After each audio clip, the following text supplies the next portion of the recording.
Ma'am, आप अपनी विधानसभा क्षेत्र में जहां से आप खड़े होने जा रहे हैं, आप लोगों को कहते हैं, युवाओं को कहते हैं कि मेरे साथ आइए, सहयोग कीजिए। क्यों आपके साथ आएंगे? देखिए, मैंने जो अपना विधानसभा क्षेत्र की जो मैंने तैयारी की है, जो कि आगामी विधानसभा चुनाव में मैं बतौर उम्मीदवार उतर रही हूँ, तो ऐसा नहीं है कि कोई पॉलिटिकल बैकग्राउंड था या कोई इंटरेस्ट था जिसकी वजह से मैं उतरी। एक युवा होने के नाते और जो कमी मुझे लगी अपने क्षेत्र में, जिसकी जरूरत हर एक उस युवा वर्ग को होती है जो अपने माँ बाप के लिए रिस्पॉन्सिबल होता है, जो अपने परिवार के लिए रिस्पॉन्सिबल होता है, उस चीज की कमी हम लोगों को खली है। तो इस संदर्भ में अगर देखा जाए तो हमारी सरकार जो बड़े बड़े दावे करती हैं, जिसमें जो आज के डेट में मैं ये कह सकती हूँ, जब मैं क्षेत्र भ्रमण कर रही हूँ, तो ये खोखले दावे, क्योंकि कभी भी हमारे युवाओं की बात नहीं होती है विधानसभा में। आज कोरोना क्राइसिस एक बहुत बड़ा कारण है, जो कि इस चीज से दूध का दूध और पानी का पानी करने के लिए सफिशिएंट है। परेशानी समस्याएं पहले से भी वही थी, बट आज के डेट में अगर पलायन करते हुए जो लोग हैं, भले वो मजदूर वर्ग के हो, चाहे हमारे युवा साथी हो जो पढ़े लिखे हो, जो बाहर जॉब कर रहे थे, जब वो वापस आए हैं तो हमारे क्षेत्र में ऐसी कोई व्यवस्था नहीं है जहां पर वो वापस से एम्प्लॉयड हो सके। और मैं वैसे तमाम युवाओं की आवाज बनना चाहती हूँ और एक मजबूत नेतृत्व देना चाहती हूँ, जिससे कि सरकार सोचे कि हमारे क्षेत्र में भी इस तरीके से युवाओं के लिए उसे खरा उतरना पड़ेगा।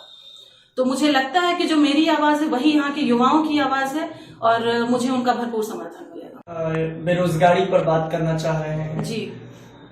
आप जब अपने क्षेत्र में घूम रहे हैं अभी पिछले कुछ दिनों से लगातार, क्या लगा आपको? आपके क्षेत्र में कौन कौन सा ऐसा विभाग है या कौन कौन से ऐसे डिपार्टमेंट है जहां कुछ बदलाव की जरूरत है?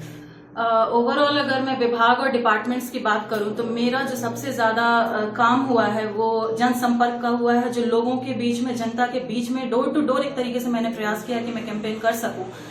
तो जब आप उनसे बात करेंगे, जब आप उनकी परेशानी जानेंगे, तो जो बुनियादी समस्याएं हैं, जैसे आज तक ये बहुत ही दुखद है कि कोई भी राजनेता हमारे क्षेत्र में वही बुनियादी सेवाएं जो कि आजादी के 74 साल बाद तक तो हमें एक लेवल ऊपर जाना चाहिए था, बट अभी भी हम उसी सड़क की बात कर रहे हैं, अभी भी उसी शिक्षा व्यवस्था की बात कर रहे हैं, अभी भी वही स्वास्थ्य की बात कर रहे हैं। तो इससे आगे हम बढ़ नहीं पा रहे हैं।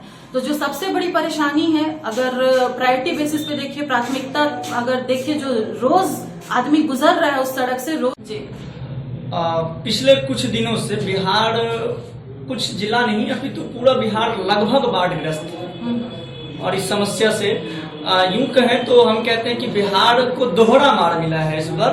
कोरोना तो है ही और बाढ़ से भी ग्रसित लोग त्रस्त थे।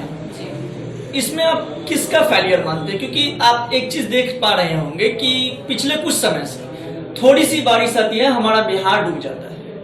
देखिए, इस बारे में मैं कहना चाहूंगी कि बाढ़ हमारे क्षेत्र की अगर मैं बात करूं तो ये अपनी नियति से हर समय से, निश्चित समय पे हर साल आता है।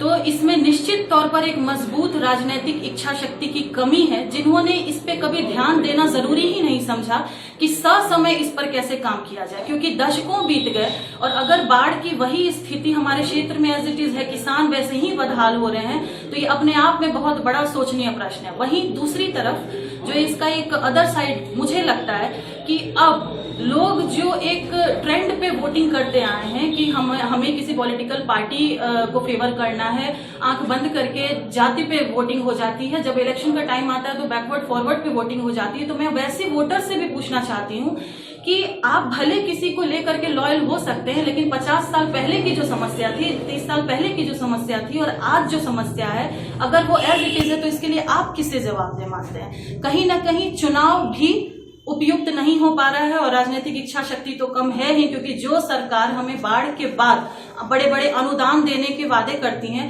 इतना बड़ा जो आपदा का जो पैसा है वो अनुदान पे खर्च करती है, उसकी अगर प्री प्लानिंग हो जाए, आखिर तो वो टैक्स पेयर्स का ही पैसा है, आखिर तो वही है जो हमसे मतलब जो टैक्स हम लोग पे करते हैं वो सरकार के पास जाता है और घूम के हमारे लिए आना चाहिए उस पैसे को। तो अगर इसकी प्लानिंग पहले इंजीनियर्स की टीम बुला करके बांध का निरीक्षण करवा करके ससमय हो जाया करता, जहां पे बांध के रिक्वायरमेंट्स है उस पे प्रोजेक्ट्स बनता, तो शायद आज पिक्चर कुछ और होती। बट इस पे बात करने वाला कोई नहीं है, लेकिन जब समस्या खड़ी हो जाती है तो वहां पे खड़े होकर के आप फोटो खिंचाना, ज्यादा सारा कुछ जो है वो एक दिखावटी ही चीज बन के रह गया है। मैम, मेरा लास्ट क्वेश्चन है जी। आप युवाओं की बात करते हैं, बेरोजगारी पर बात करते हैं, बुनियादी चीजों पर बात करते हैं, युवा नेतृत्व की बात करते हैं जी। ऐसा ही कुछ बात करती है, अभी बिहार में उभर के आई है हाल में कुछ दिनों से, जोड़ों पर कैंपेन है उनका, पुष्पम प्रिया चौधरी, और पिछले ही कुछ दिन 2 दिन पूर्व वो मधुबनी आई थी, जयनगर और आपके क्षेत्र में भी बहुत जगह दौरा की थी। क्या आपको नहीं लगता कि आपका और उनका अगर एक दोनों आदमी एक साथ मिलकर कुछ करें तो ये बिहार के लिए और युवा नेतृत्व के लिए एक अच्छा विकल्प होगा? देखिए, मैं किसी पर्टिकुलर इंसान को नहीं पॉइंट आउट करना चाहूंगी। जब हम युवा की बात करते हैं तो आप किसी को कैटेगराइज नहीं कर सकते। ये एक ऐसी लहर है, एक ऐसी आग होती है जो अगर खुद जले तो दूसरे को रोशनी भी दे सकता है, लेकिन हमारे राजनीति में इसको कुछ गलत ही मोड़ दे दिया जाता है। इलेक्शन के टाइम में इसका मिसयूज होता है, जिसके चलते ये जलाने का काम करते हैं। तो मुझे ऐसा लगता है कि जितने भी युवा हैं, भले वो पुष्पम जी हों, मैं हूं, जितने भी हमारे बेरोजगार पढ़े लिखे भाई बंधु हैं जो कि उस कैटेगरी को दर्शाते हैं, जो खड़े रहते हैं, अगर वो सारे एक प्लेटफॉर्म पे आ जाए तो हमारे क्षेत्र क्या पूरे बिहार की राजनीति चेंज हो जाएगी। पूरे बिहार की जो तस्वीर है वो हम लोग बदल के रखें। आपसे पूछा जाए कि आपका अपने क्षेत्र के प्रति 5 को वैसा काम जिसको आप जिसकी आप प्राथमिकता देंगे, जो आपके प्राथमिक लक्ष्य में होगा जी, वो 5 कौन कौन सा काम होगा?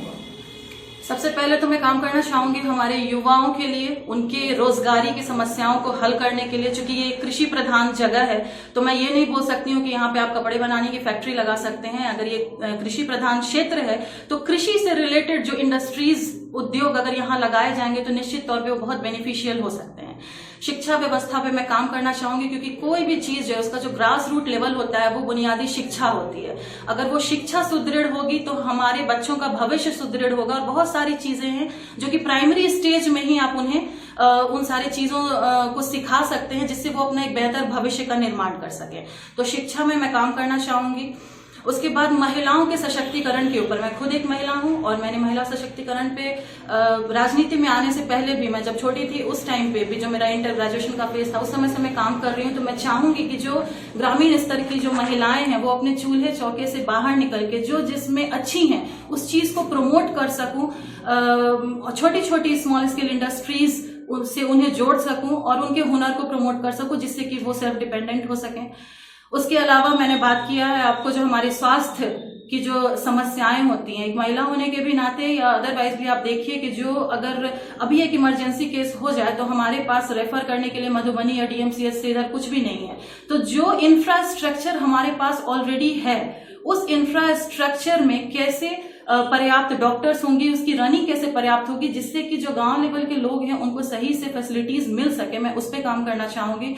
और जो सबसे इम्पोर्टेंट चीज जिससे अभी हम लोग जूझ रहे हैं वो निश्चित तौर पर सड़क की समस्या है, जिससे आप इनकार नहीं कर सकते, क्योंकि कहीं पर भी 20 किलोमीटर के रेडियस में आप जाइए तो अमूमन आपको 2 से ढाई घंटे का समय लग जाता है। और बाद बाकी आप खुद भी आए होंगे तो आपने इस चीज को फील किया होगा।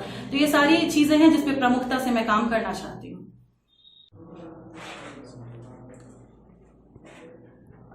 मैं मंदाकिनी चौधरी वर्तमान में मुखिया हूँ पिरोखर पंचायत मधवापुर प्रखंड मधुबनी बिहार की, और इस बार मैं 31 हरलाखी विधानसभा क्षेत्र से विधायक की भावी उम्मीदवार बन के आ रही हूँ।